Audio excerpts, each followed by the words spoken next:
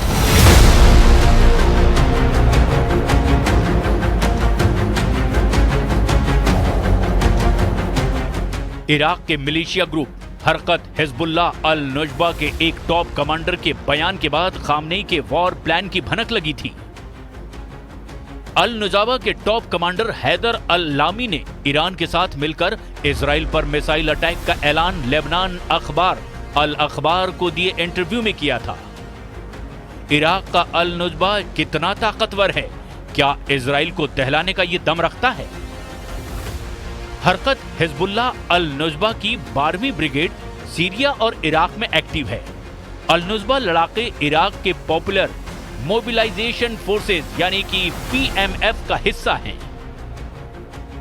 नुजबा लड़ाके इस्लामी क्रांति के विचार को मानते हैं और अली खामनेई को अपना सर्वोच्च नेता मानते हैं।